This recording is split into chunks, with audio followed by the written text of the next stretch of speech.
Okay, we're going to look at real quick solving equations, systems of equations by elimination. First thing we're going to do, of course, we're going to make sure that we're in standard form, which, as a reminder, ax plus by equals c. You can see everything on the paper. It's in standard form. We've got two situations. One is if our variable is of the opposite sign, in which case we're going to add. You can see down here the 8x and the negative 8x are complete opposites of each other. So we're going to add those together. The reason we add is, of course, when we add those together, it becomes 0. And then the other situation we have is if we have exactly the same variable in two equations. And over here, you can see we've got a 7f and a 7f. That's exactly the same. Once again, if we subtract those, then this will become 0. Okay, so as a little reminder, we just write down that the opposites always add, and the same we subtract. Just kind of put that together. Okay, first equation over here. I hope you recognize, again, we have the opposite. So opposite signs mean we're going to add, and that's what we did. And all we're going to do here is 8x plus negative 8x equals 0x. So that's why that goes away. Okay, I just crossed that out. We're going to continue to add these, 5y plus 2y, 7y, and then of course 38 plus 4 is 42. And once again, that's going to give us a 6. At that point,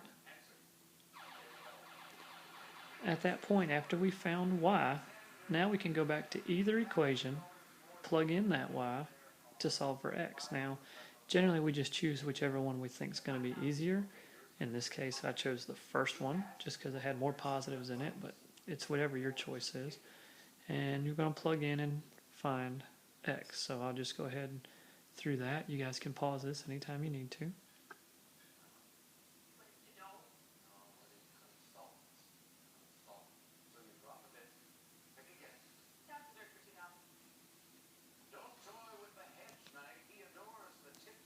All right.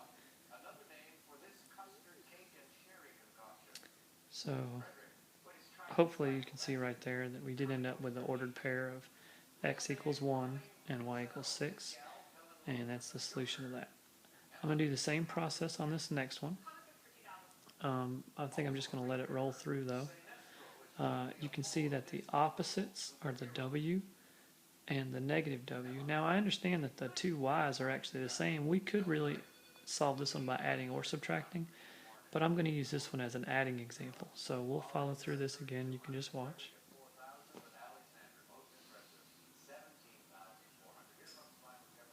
Okay, again, I encourage you just to hit pause anytime you need to, just to recognize that these two go away and we're left with y plus y is 2y.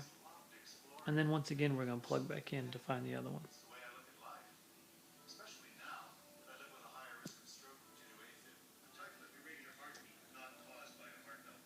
All right.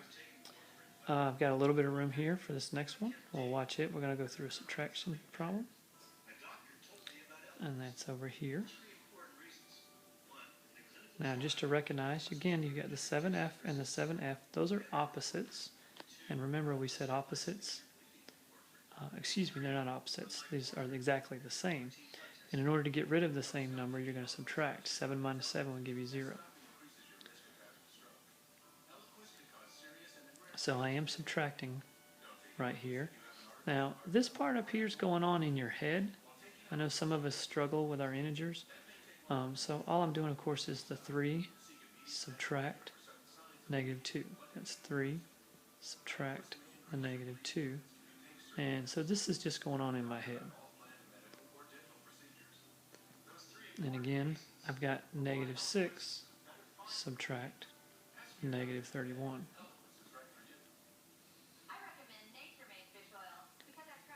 Plug them back in, just like before, and solve through.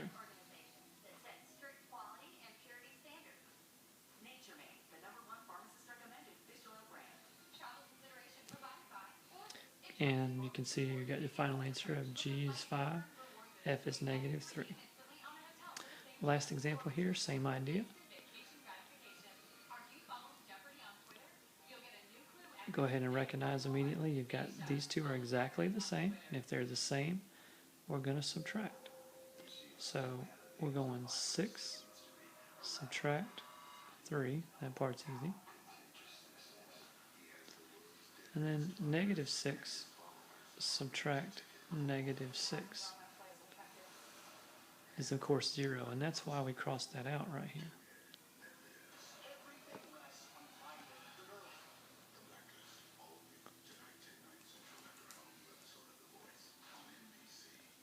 Plug it in, solve for the remaining variable. In this case, we find out that y is going to be equal to 4, negative 4, excuse me.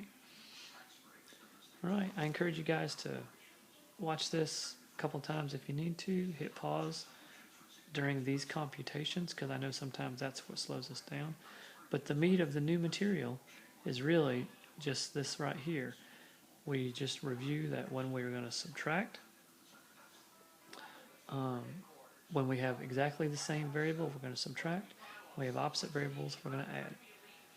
I do have a couple more examples from your homework the other night.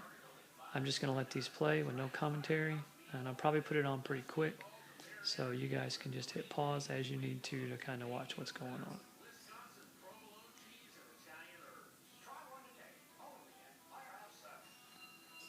All right. At the top of the page, I just wrote down a reminder for me.